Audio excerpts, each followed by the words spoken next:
All right, so we are live. We are live. So we are here with Cottrell Waterproofing, basement waterproofing.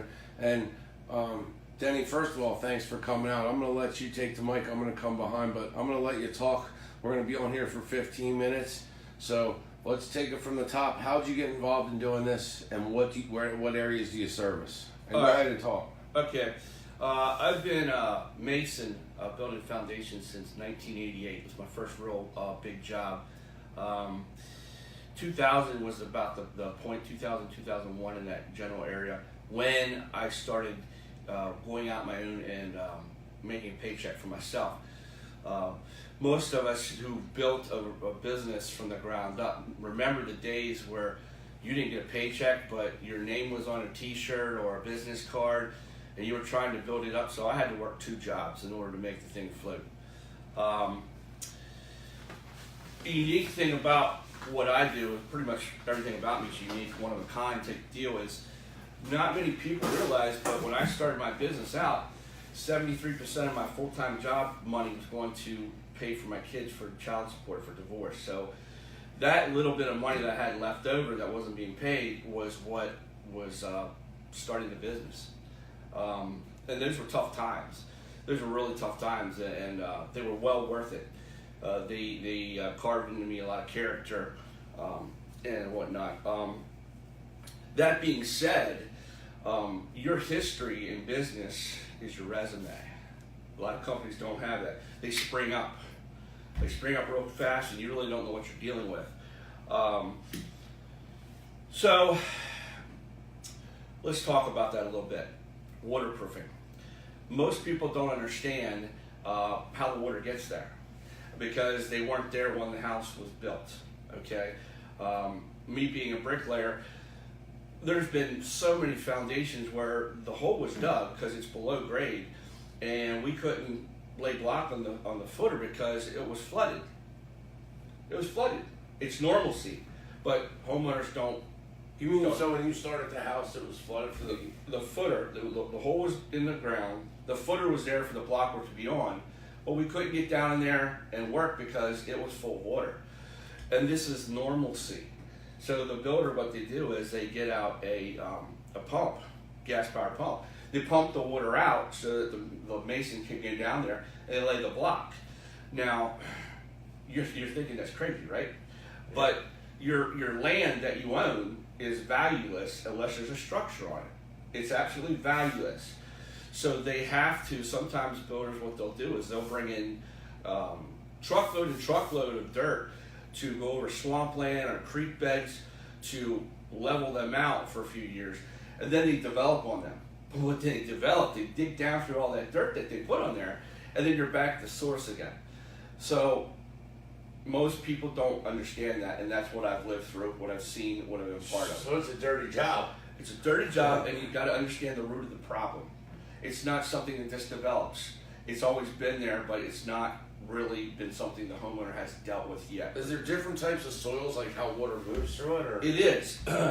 Gettysburg area, up in the mountain regions, all the rocky ground, so to speak, is pressurized. They're the worst ones for waterproofing, as well as clay soil.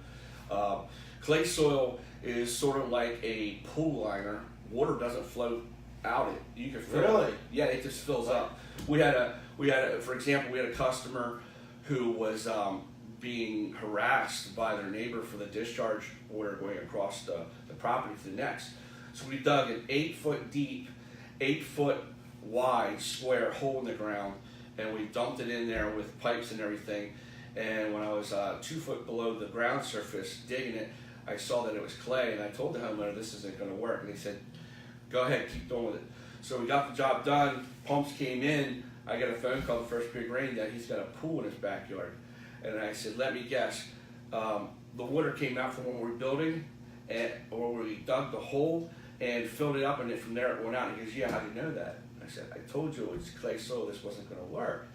And it took weeks for the water to subside from the dirt. There was no liner in there. That's what clay soil does. It won't allow water to flow through it unless there's mouse holes or things like that going into the surface. So And it's that- like if you make a clay bowl, like a clay bowl, That's the just water's hardened. not going through that It's clay. just hardened, yeah, it's the same thing. Wow. Yeah. Wow. So- So how do you work with that? Years of experience, training. I mean, If you put the waterproofing system in there Uh-huh. for a place for water to go, that's what works. so if someone's having a hard time with a clay situation or a water Yep. situation, and they're like, "Why won't I Yep. go through?" They should call you, and you Yep. can come out and do an inspection. Yep, and people really got to understand that house foundations were never made to be waterproof. They were made to put wood above ground, and the only way to put wood on your house above ground is to put masonry below. That's all they were made for. Back to credibility and history. Yeah. Okay. Most companies, we've seen them. They start in one business name, and then there's lawsuits that happen, and they're ashamed, and then they change the business name. When I started out my business, like I said, I was paying 73% of my income to child support. I started out as a general contractor. It was Heritage Construction. My fiance didn't like the name, but I didn't want to put my name in the company because I was terrified it was something new. So I did anything. If you wanted it done, I did it. I realized that was a big mistake because now I'm a handyman. And handyman, if you're going to work for 50 cents less than me an hour, everybody's going to go to you because you're a handyman. There's no credibility there. So about 2 years after starting that whole thing, I decided, well, I needed to put my name into it, and I needed to put something that my passion is, and that's masonry. So it went from Heritage Construction to Cottrell Masonry Restoration. And it went that way because I wanted people to know who they're dealing with. I didn't want to be in the background, so to speak. But then again, I found out that I can't really push myself for waterproofing when I'm a mason, because people don't make the connection because of all the high glamorous advertising for waterproofing. It's glitz and glamour. It's beautiful, but it actually comes back to a block. Is what it comes back to. So, And is that mostly what do we have mostly around here? We're in central Pennsylvania. it is a hodgepodge. It is block foundations. It is cement foundations. It is old ash concrete foundations. It is stone foundations. Monolithic pours. Monopores. It is, Is there slabs around here much? yes. Slabs are in Shrewsbury down near Strawberry Fields in Shrewsbury, because that was built on springs and wetlands. So they had to spread the weight out. And just so you know, everybody that's out there and all you house floppers, if you got a monolithic pour and you got a contract that comes in and it needs waterproof, and they're talking about going through that floor to waterproof your basement, let me tell you, you're losing a house. Once you go through that floor the whole way, the house starts sinking years later, because that floor is 10 to 13 inches thick, and it's designed to spread the weight out over a massive area because the ground is too soft, and that's the only way to stop it from sinking. So also monolithic pours. Here is your I love it, concrete floor on the foundation, and they put the block on this. The bottom course of block is usually where water comes through and leaks first. Monolithic pours, they leak easier because the joint where it's at gets pressurized there in a way that normal foundations don't. So your reputation in this business is huge. I mean, that's huge, right? I mean, you know. Well, I didn't make the mistake of, you're paying me today, I'm walking away from you, and I'm boasting my chest, and I'm just like, no. I treat every customer like you're the first one that I walked up at your door, and I had that old truck, a Chevy truck that had oil spots everywhere and rust on my tools. Every single customer I treat this way. I don't get lost in the clouds. Well, I do want to say one thing. You know, we were talking about this earlier. Listen, it's not whether you have to go on social media. All the owners and business people that do, people are going to gravitate naturally. If you can do business with someone you've gotten to know, it's natural. You're going to do that. So the ones that don't are going to be left out, not because it's just a natural flow. Yep. So, I mean, it's a great thing. First of all, glad you were here. But showing face means you got nothing to hide. Right. Right? Here we are. This is the old way of doing business. Here's my name. My name is everything. And that's what I love about. How long ago was it that you actually met me in Dallastown? How many months ago was that? Gosh, that was the beginning of, I mean, it had to be almost a year ago, wasn't it? So we met each other. Like this. Yeah, and I gave Right by Rob Burritos in Dallastown. I said, hey, meet. I want to give you my check. I didn't want to get out here and rush to do this because it's not me. I already got a reputation that's really solid. So it's just getting it matched up that we could sit together. Yeah, like this. and I was like, hey, we got to get together. The waterproofing industry is really interesting. Usually it's people trying to downplay each other. I've come from a networking background. B&I networking, I was in that for 6.5 years. I actually was the president and the VP of the York chapter that meets at Heritage Hills. So what is that for anyone? If you Business Networking International. They meet once a week, and they still do it. Yeah. Oh, it's all over the world. But I'm known, and I made phone calls to all the waterproofing companies, and the ones that didn't hang up the phone and say, "Hey, Cottrell, why are you calling me?" And I'm like, "I'm calling to talk to you. I have a referral for you in an area of the county or state that I'm not going to do, but I'd like to give it to you. And here's the information because someone has to call them up, and I respect you, so here it is." And I actually created a little bit of behind the scenes friendship. Kyle says hi, Daddy. Thanks for working so hard.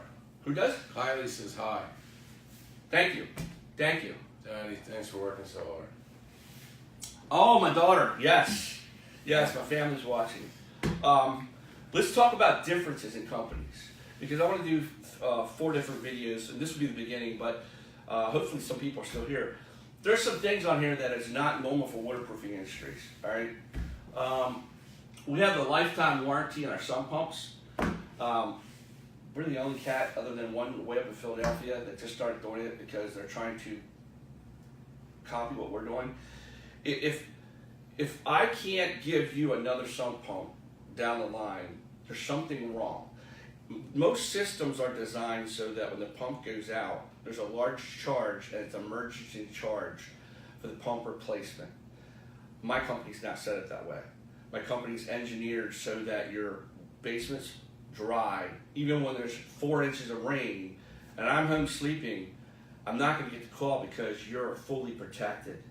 Another big difference with our systems is every company that's out there, I don't care where you look, who you call, they only put 1 pump inside that pit, inside that basement. And isn't it like 100 feet or something every... 1 for every 100 feet.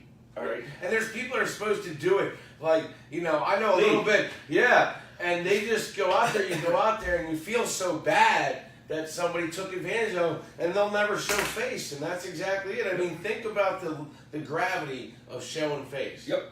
It's funny. No one realizes, like, this floor is not level. No basement floor is level. It's all sloped one direction or another. It's just the way to do it. And like sidewalks and everything, if you look at one that's not and has a puddle, it wasn't done right. So some companies will sell you a cove channel system that goes above the floor in your basement, and then they put the sump basin, because that water's got to come out somewhere, put the sump basin uphill so it doesn't flow correctly, because they don't know, because they're not tradespeople, they don't know that the floor's sloped. They don't put a level on it. They don't have a flow. So we don't put one pump in our pits. We put 2. Every installation is 2. All right? Wow. Crazy, right? Yeah. That's what my insurance guy says. Because everything you do is overkill. I'm like, I sleep well with that. I'm not afraid to go to the carnival, to the fair, and have you walk up to me, because when you do, you're shaking my hand. Oh. Oh. So the purpose of 2 pumps in every sump basin is simplistic. Oh. One is 6 inches higher than the other. It's the service call that I don't have to get up to at night. It's the 4 guys, employees, that I don't have to pay to stand around and wait for the phone call. And integrity is priceless. Here's the thing. People want to put more money in their pocket. I'm telling you that if you put less in your pocket and spread out what you're doing, you can sleep better. Integrity means something. Yes. Right? Yep. I mean, I can't imagine going through, I'm in town every day. Right? I walk away from people. Don't force people. So showing face is awesome. And in this business, I don't know anyone that shows face. Yeah, you know, so there's only one other person I know that shows face. So to show face is awesome. Yep. You know, and I think that's great for our community because they're seeing businesses rise up in the opportunity of social media. Yeah. So you got 2 pumps in every pit. So when the lower one burns out, instead of it flooding, because when you put a waterproofing system in there, you're allowing the water to free flow into that house under that floor. People don't get that. And then they go and they remodel, and they'll put $50,000 worth of remodeling in because it's waterproofed. And you got one electrical pump that saves the day. Okay? And then people put a battery backup, but you don't understand that most plumbers put a 900 gallon per hour battery backup when it takes 2,200 gallons usually AC power to keep you dry. So they got a battery backup, the water flows in, and they can't pump them enough, so it floods anyway. People just aren't educated. Wow. So we put the 2 in there, and what happens is when the lower one burns out one day, and our pumps are liquid cooled instead of internally oil cooled, because they're designed to run nonstop like a pond filter, or pond fountain, so to speak. But the second one kicks on, the water level inside the sump basin changes a little bit, and you can see all this because another unique thing about us is we put clear lids on our pits. Wow. Every pit lid is clear lids, all right? And, oh, that's the wrong one. That's Josh King. That's his card. Our business card, you'll see, is clear. Look at that. Clearly different. And the reason is, we put the clear lid on top of our pit lid so that when it's raining and you're a little bit worried, you go downstairs, stand there and just look in there. And you can see the action of the mechanism of the waterproofing system work. It puts you at ease. Yeah, people want to see it. That's really cool. I've had so many phone calls during hurricanes where people, their neighbors are flooded, and they're down there drinking wine, getting a little toasted, calling me up so happy because they're on a garden chair by the sump basin, drinking, and they're dry.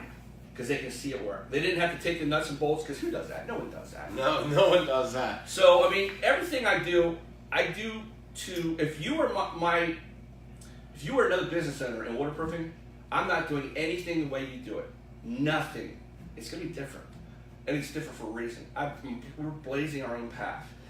And it's not a path of perfection because we have obstacles every day, but every obstacle is an opportunity. Every obstacle is an opportunity, and it's how you handle that opportunity is whether you sink or swim, and that's where your history and your credibility in the industry, whatever industry you're in, comes into play. You have a Kylie and I have a Kylie. Really? Yeah, I have a Kylie. Kylie's my youngest. So Kylie's that Kylie there, my daughter. She is gymnastics. She's the flyer. Wow. And she is awesome. Wow. All my kids are awesome. And she's awesome. Yeah, no, I have a big shout out. My 4 children and my wife came to the grand opening. I want to shout out to a couple people before we wrap this up. Jacqueline Markley, thank you. She said hi to say hi to you, Denny. Hi, Jacqueline. Michelle Long, like most of the people that I know are all business owners. Jacqueline has Dee's Daughter's Cafe in the Hanover Mall. And I know people don't understand the Hanover Mall. It's in a regeneration. Her business is growing so much she moved to a new spot in the Hanover Mall. Across from where I bought these shoes at Payless in the mall. She does farm to table. Like you, she's making it affordable. Yeah. You got farm to table in a restaurant in the mall. How cool is that? It's original. You don't see that much, right, in the mall. That's close You're to thinking Amish. fast food and all this stuff. You can go get farm to table. And her bacon bombs, her meatloaf, they're called bacon bombs, are set. They're wrapped in bacon and they're set on top of her homemade macaroni. Well, everything's homemade, macaroni and cheese from scratch. So her food is awesome. Love you. Thank you so much. Big shout out to Rami at the Car Place, Queen Street Car Dealer, Spring Garden Pre-Owned, Andrew, Todd Miller, thanks for coming out. Todd's awesome. I know Todd. Yeah, great. Appreciate all of you. Jennifer Cottrell, thank you for being on here. Latif, thank you. Ed Camp, thank you. Is Amanda Albright on there? She's a new viewer. She owns a accounting business in downtown Main Street.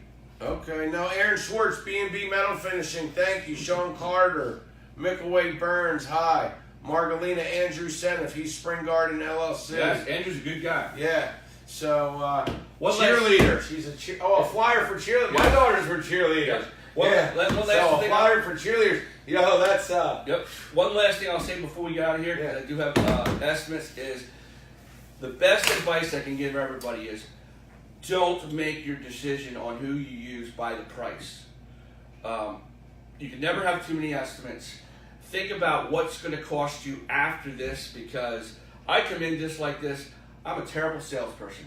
I'm a terrible educator, a tradesman, and I try to get you to understand at your own level, wherever it's at. Because if you don't understand, I'm leaving with no business with you.